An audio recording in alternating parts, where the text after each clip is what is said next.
buenas noches. Les damos la más cordial bienvenida a Perspectivas Históricas 11, un espacio para la discusión de temas actuales con perspectiva histórica. En esta ocasión nos reunimos para discutir sobre un tema de bastante interés y yo creo que de bastante actualidad, como la mayoría de los temas de los cuales hemos hablado acá, y es el de prensa de oposición y libertad de expresión en la historia de México. Y bueno, para discutir al respecto me acompaña, como siempre, Felipe. Hola Magali, ¿cómo estás? Muy bien, muchísimas gracias. Y nuestro invitado de lujo, Rafael Barajas, el Fisgón.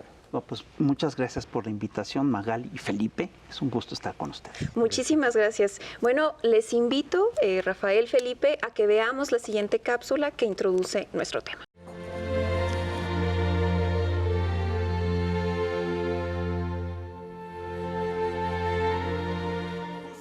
La libertad de expresión es uno de los derechos más preciados que se han conseguido en la historia de la humanidad, siendo este el pilar del sistema democrático. Tiene una historia anclada a la lucha de hombres y mujeres por la igualdad y la construcción de lo que hoy conocemos como derechos humanos.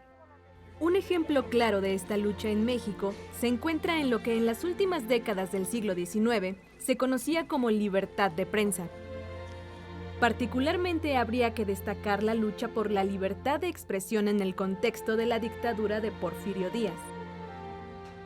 Figuras como Daniel Cabrera, los hermanos Flores Magón, entre otros, se comprometieron con un periodismo de combate, desde el cual, a través de textos y la elaboración de caricatura satírica, cuestionaron al régimen, la corrupción, la pobreza y la desigualdad que vivía la sociedad mexicana.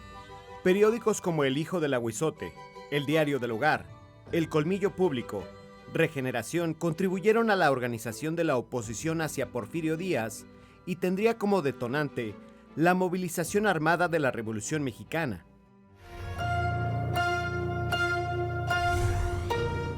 Bien, regresamos pues para iniciar esta discusión que se antoja bastante interesante y te quiero preguntar, Rafael, pues para introducir el tema, ¿a qué le llamamos periodismo de oposición? ¿Cuáles son o cómo podríamos desarrollar estas características que definen al periodismo de oposición, pensándolo en clave histórica? En México el periodismo nace como un fenómeno de oposición. Nace como, digamos, como una protesta contra las lógicas dogmáticas del viejo régimen feudal. Había, todavía a principios del siglo XIX, un dogma que permeaba absolutamente toda la sociedad mexicana y era el dogma religioso, que regía al individuo desde su nacimiento hasta su muerte. No había registro civil, entonces tú nacías y te bautizaban y tenías que morir es decir, al morir lo ideal era que te enterraran en suelo sacro. Además, toda tu vida estaba normada por las lógicas religiosas. Todavía en los calendarios de carnicería te encuentras con que lunes 1, día de tal, lunes 2, día quién sabe, lunes 3, día de la Santa Cruz, y toda la vida estaba normada por eso. Entonces, el periodismo en México surge realmente como una herramienta de protesta contra el dogma. Ahora, ocurrió una cosa muy curiosa con el periodismo en México y en el mundo, y es que muy pronto se convirtió en el aparato ideológico dominante, en el principal organizador de ideas de la sociedad y de la comunidad, y pronto se estableció como el cuarto poder. Entonces, cuando esto ocurrió, pues el periodismo se incorpora al status quo, se convierte en parte del Estado. Entonces, generalmente se entiende como periodismo de oposición al periodismo que se opone a un régimen específico. Y sin embargo, hay periodos en la historia en los cuales el periodismo de oposición está en litigio. Lo que es el periodismo de oposición está en litigio. Por ejemplo, ¿qué es el periodismo de oposición en tiempos de Díaz? Pues está muy claro, es el periodismo que se opone a Porfirio Díaz, es el periodismo antiporfirista. ¿Qué es el periodismo de oposición en tiempos de Madero? Eso ya está más complicado, claro, porque hay un periodismo que está a favor del viejo régimen porfiriano y hay un periodismo que defiende al régimen de Madero, ¿no? Entonces, Bueno, esta es la respuesta que yo te daría. Sí, claro. Y pensaba que al final de cuentas hay una disputa también, ¿no? Por la opinión pública. Por supuesto. Sobre todo si hablamos que hay dos entes, ¿no? Que están, digamos, disputando la opinión pública, el espacio público a través de la prensa. Y en ese sentido, Felipe, me gustaría que contextualizáramos lo que tiene que ver con el periodismo de oposición de finales del siglo XIX. ¿Cuáles son las condiciones que lo posibilitan y que tenga esta vigorosidad que conocemos de la mano de personajes como Daniel Cabrera o posteriormente como los hermanos Flores Magón, que ya señalaba la cápsula? El periodismo de oposición de la segunda mitad del siglo XIX en México, Magali, es un periodismo que constituye un fenómeno muy interesante porque se va construyendo al fragor de la lucha que libra la nación mexicana en circunstancias históricas excepcionales. Es un periodismo que se va fraguando durante las guerras de reforma. Hay un periodismo que está a favor del bando liberal, hay un periodismo que está a favor del bando conservador. En la siguiente etapa, que es el de la lucha contra la intervención francesa y el imperio de Maximiliano, también el periodismo juega un papel muy importante en fortalecer la cohesión de las filas patrióticas y es un aliado importante, una herramienta importante que contribuye al triunfo y el restablecimiento de la República. Pero después del restablecimiento de la República, hay una etapa distinta en el desarrollo de la nación mexicana, porque Benito Juárez, que es el que encabeza esa gran gesta heroica por mantener la independencia y la soberanía nacionales contra la intervención extranjera y por consolidar un proyecto liberal de nación, un proyecto muy avanzado para su época, fallece y quien lo sustituye tampoco logra consolidar la estabilidad política. Y el presidente Lerdo de Tejada es derrocado por una rebelión que permite el ascenso de un grupo que se reivindica como liberal y que lo es en el mejor sentido de la palabra, encabezado por Porfirio Díaz, uno de los militares más destacados de todo este periodo. Y sin embargo, el ideario liberal que encabeza el grupo de Porfirio Díaz, que se hace del poder, muy pronto comienza a ser traicionado. Y es justamente desde 1876 y en los años posteriores cuando se va desarrollando este periodismo de oposición que nosotros podemos advertir como un fenómeno muy importante, muy interesante, porque a través de las páginas de los periódicos que se crean y que se consolidan en esos años, se va planteando una crítica a aquello en lo que está convirtiéndose el gobierno de Porfirio Díaz, que traiciona su ideario liberal, su programa, sus principios, que se va haciendo a una alianza con las oligarquías y con los grupos empresariales extranjeros, que deja de lado la Constitución del 57, una Constitución netamente liberal, y que va estableciendo una política cada vez más marcadamente antipopular. Este periodismo de oposición a Porfirio Díaz es un periodismo que defiende la Constitución, que defiende las libertades, que defiende particularmente la libertad de prensa y que cuestiona y critica aquello en lo que se está convirtiendo el régimen de Porfirio Díaz como una traición al liberalismo. Y va desarrollando una crítica que con el paso de los años se va haciendo una crítica cada vez más consolidada, más sistemática, más global, que ya no solo critica la traición de Porfirio Díaz, sino que va contribuyendo a generar un nuevo proyecto de nación, un proyecto alternativo de nación. Este periodismo entonces surge en un contexto en donde Porfirio Díaz tiene éxito en tomar el poder, en consolidar el régimen centralista del sistema político mexicano, someter a los caudillos regionales, eliminarlos en caso de ser necesario, construir una legitimidad, un consenso en un sector importante de la población y establecer una alianza con las oligarquías y con el capital extranjero que promueven el desarrollo y la industrialización capitalista de México y que se va convirtiendo en un modelo muy exitoso que tiene como contraparte la estabilidad política, pero también, y este es un signo que quienes más lo perciben y más lo critican son precisamente los periodistas y caricaturistas de oposición, un régimen que se va haciendo antipopular y represivo. Muy bien, creo que, digamos, este panorama que tú nos presentas, Felipe, da muy buen pie para la siguiente cápsula porque nos va a hablar de algunos ejemplos de este periodismo de oposición. Vamos a verlo. El Hijo del Aguizote fue fundado en 1885 por Daniel Cabrera, un periodista y caricaturista conocido por ser crítico al régimen porfirista. Oriundo de Puebla, Cabrera dirigió el periódico por 10 años. El Hijo del Aguizote destaca por el lugar preponderante que tuvo la caricatura política entre sus páginas. El periódico fue en declive en el contexto de la reelección de Porfirio Díaz en 1900, a causa de la represión y persecución del gobierno. Otro de los periódicos icónicos fue Regeneración, creado en 1900, unos meses después del cierre de El Hijo del Aguizote, bajo el liderazgo de Jesús, Enrique y Ricardo Flores Magón. Investigadores sobre el tema apuntan que el periódico pasó por diferentes etapas en las cuales es posible ver un proceso de radicalización por parte de sus editores respecto a las consignas contra el régimen.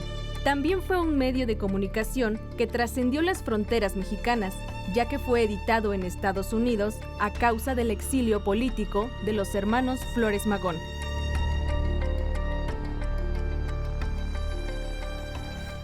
Bien, Rafael, en la cápsula nos habla de dos personajazos, digamos, sí. ¿No? Del periodismo de oposición.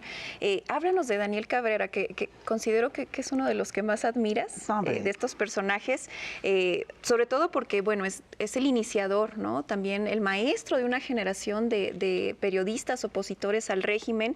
¿Por qué es tan importante su trayectoria? Mira, Felipe habló hace un ratito de lo que es la historia del periodismo mexicano de principios del 19. Ese periodismo mexicano en realidad es un periodismo muy peculiar. El periodismo mexicano nace combatiendo y se le conoce como periodismo de combate. Daniel Cabrera es el principal heredero de esta tradición del periodismo de combate en la década de 1880.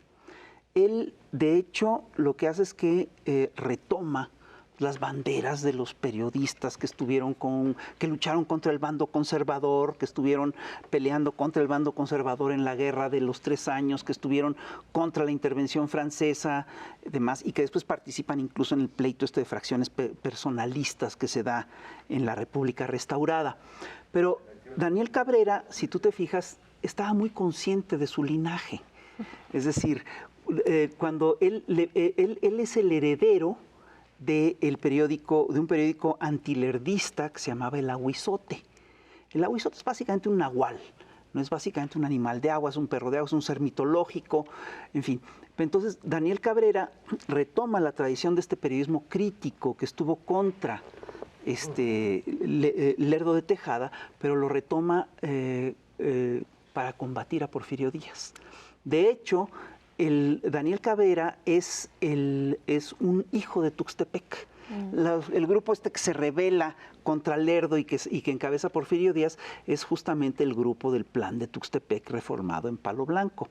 Entonces, Daniel Cabrera, curiosamente, es hijo de una de las gentes que apoyaron a Porfirio Díaz y se apoya en Vicente Riva Palacio, que fue otro general muy importante que también apoyó a Porfirio Díaz en el Plan de Tuxtepec, y básicamente lo que hace es que revive las críticas que se le hicieron a Lerdo, pero ahora contra Díaz. De hecho, en la primera portada del primer número, tú ves al personaje emblemático del Hijo del Aguizote, que es un nahual, que está afilando su lápiz litográfico para hacerle un retrato a Porfirio Díaz, y al pie del grabado hay un versito que dice: salió Tuxtepec tan malo que hasta su hijo le arremete.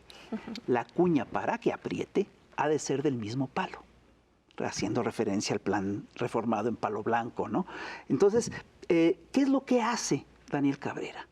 Daniel Cabrera retoma la tradición del periodismo de combate y retoma todo el ideario, retoma esa tradición para defender el ideario liberal radical que está plasmado en la Constitución del 57 y que Porfirio Díaz no honra. Entonces, él llega a concitar a todo un sector de la oposición, casi todos venían del grupo de Tuxtepec, por cierto, ¿no? ¿Y qué es lo que le critican a Díaz? Lo primero que le critican a Díaz es que Porfirio Díaz no está respetando el ideario liberal, no respeta la Constitución del 57, no está honrando la tradición liberal, está haciendo una estrategia de conciliación con los grupos conservadores y con la Iglesia. Entonces, es curioso porque Daniel Cabrera saca El hijo del Ahuizote en una coyuntura específica y él lo que busca es apoyar un proyecto político específico, que es el proyecto de Riva Palacio. Pero inmediatamente Porfirio Díaz lo truena y manda a Riva Palacio al exilio, cierra El hijo del Ahuizote al primer año, es decir, a los pocos meses de que ha salido El hijo del Ahuizote, pero Daniel Cabrera al poco tiempo vuelve a sacar El hijo del Ahuizote. Yo tengo la sensación de que en esta segunda etapa Daniel Cabrera lanza la revista porque quiere apoyar otro proyecto político específico, que es el de Trinidad García de la Cadena, pero a Trinidad García de la Cadena se levanta en armas, lo detienen, le aplican la ley fuga, se lo echan en 3 patadas y sin embargo el periódico sigue saliendo. Y sigue saliendo durante, el periódico de hecho sigue saliendo hasta 1903. 1885 a 1903, es la revista de caricaturas más larga de la historia, más longeva de la historia de México. Y en todo este proceso, Daniel Cabrera y sus colaboradores van armando todo un discurso antiporfirista que es muy sólido. Le están rebatiendo al régimen dominante la narrativa sobre la nación, sobre la historia, y es increíble porque Cabrera le acaba ganando al régimen porfiriano esta narrativa. Sí. Definitivamente, y creo que en esta tradición, ¿no?, que de alguna manera liberal, del liberalismo, que digamos nace con la Constitución del 57, de alguna manera también se alimentan jóvenes, ¿no? Uno de ellos, pues el más representativo es Ricardo Flores Magón. Vaya a decir que estamos en el año de Ricardo Flores Magón, 100 años de su muerte o asesinato. Hay toda una discusión historiográfica también. Y me gustaría, Felipe, que nos hablaras de Ricardo Flores Magón, sobre todo porque es una figura histórica demasiado vigente, pero que además está en disputa, ¿no? Es un personaje vivo políticamente en el sentido de su relación con la memoria viva, la historia, en fin, cuántos libros no han salido sobre Ricardo Flores Magón recientemente y los que vendrán, ¿no?, de aquí a noviembre. Ricardo Flores Magón es un personaje importantísimo en la historia nacional.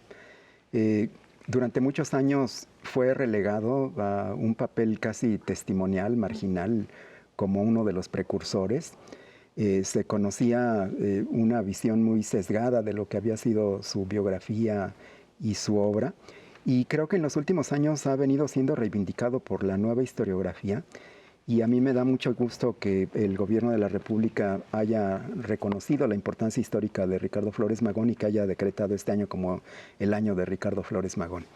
En efecto, Flores Magón es quizá el más notable de una generación de jóvenes periodistas, políticos, militantes comprometidos, que no es el único, pero es quizá el que tiene más cualidades, más dotes intelectuales, literarias, políticas, organizativas, y él encabeza un grupo que se forma dentro de esta tradición del liberalismo mexicano decimonónico, que se vincula al periodismo de oposición y que desde el periodismo de oposición se va convirtiendo en el vocero de las injusticias, en el vocero de las demandas de la población marginada, de la población pobre, pero sobre todo de la población reprimida y explotada.